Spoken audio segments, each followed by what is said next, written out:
జై శ్రీమన్నారాయణ అండి. మీ కందాల విజయ్ కుమార్ ఆచార్యులు.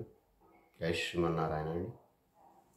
ఈరోజు జాతక చక్రం లోపల మీనరాశి జాతక చక్రం లోపల చంద్రుడు ఏ స్థానంలో ఉంటే దాన్ని రాశిగా పరిణంలోకి తీసుకుంటారు. అయితే ఈరోజు మీనరాశి వారికి ఏలినాటి శని అంటే 7.5 సంవత్సరాల శని నడుస్తూ ఉంది. ఇది 2025 మార్చి 29వ తారీఖు వరకు ఏలినాటి శని నడుస్తూ ఉంటుంది.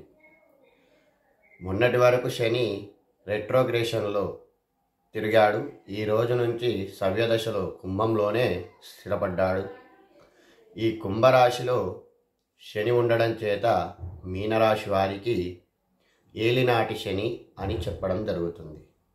కాబట్టి ఈ మీనరాశి వాళ్ళు ఇప్పుడున్నటువంటి పరిస్థితుల లోపల అనుకున్నటువంటి పనులు కాకపోవడము, చిరాకు, ఎక్కువగా కాళ్ళ నొప్పులు ఉండడము, అలాగే అనుకున్నటువంటి పనుల వల్ల చికాకు, కోపం పెరగడము అలాంటివి ఉంటాయండి. అయితే వీటికి సింపుల్ రెమెడీస్గా కొన్ని రెమెడీస్ చేసుకుంటే సరిపోతుందండి. కాబట్టి ఈ రెమెడీస్, ఈ పరిహారాలు చేసుకున్నట్టయితే శని బాధల నుంచి తప్పకుండా దూరం అవుతారు.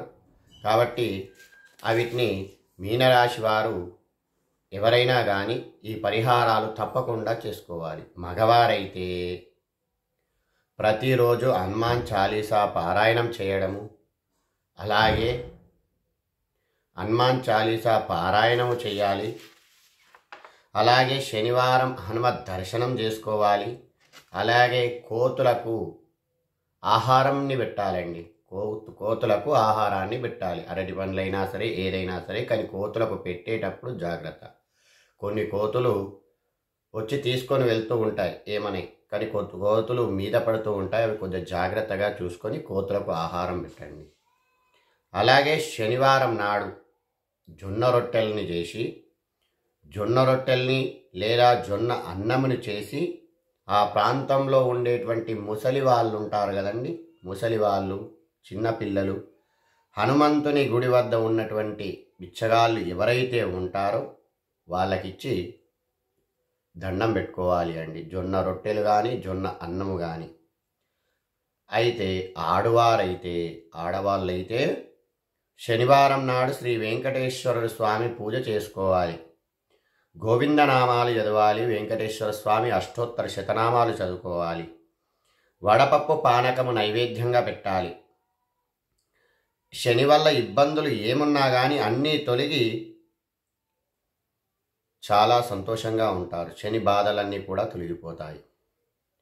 అలాగే ఆడవారు కానీ, మగవారు కానీ ఈ మీనరాశి వాళ్ళు అయినట్టయితే శనికి నువ్వుల నూనెతో అభిషేకం చేసుకుంటూ ఉండాలి అండి. నువ్వుల నూనెతో అభిషేకం చేస్తూ ఉండాలి. ప్రతి శనివారం నాడు నువ్వుల నూనెతో అభిషేకం చేసి 19 ప్రదక్షిణాలు తిరిగి అక్కడ ఉన్నటువంటి ఆలయం ఏదన్నా కానివ్వండి, శివాలయం కానివ్వండి, ఆంజనేయ స్వామి గుడి కానివ్వండి, వెంకటేశ్వర స్వామి గుడి కానివ్వండి, మరియు ఏదైనా సరే అక్కడ ఆ భగవద్ దర్శనాన్ని చేసుకోవాలి. అలా చేసుకున్నట్టయితే శని నుంచి బాధలన్నీ కూడా తొలగిపోతాయి. అనుకున్నటువంటి పనులన్నీ కూడా నెరవేరుతాయి.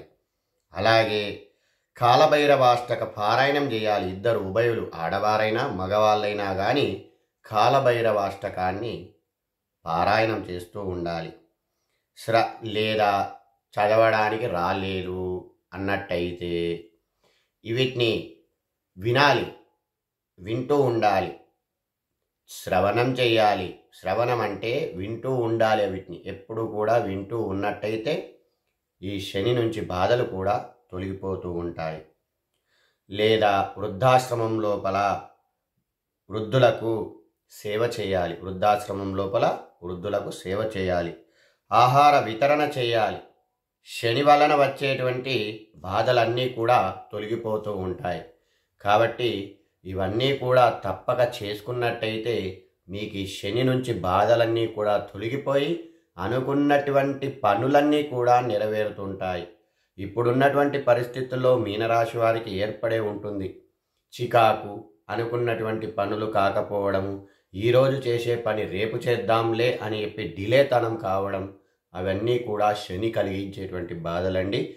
కాబట్టి వీటిని చేసుకున్నట్లయితే మీకు తప్పకుండా పరిష్కారమే, అన్ని పనులు కూడా సవ్యంగా జరుగుతాయి.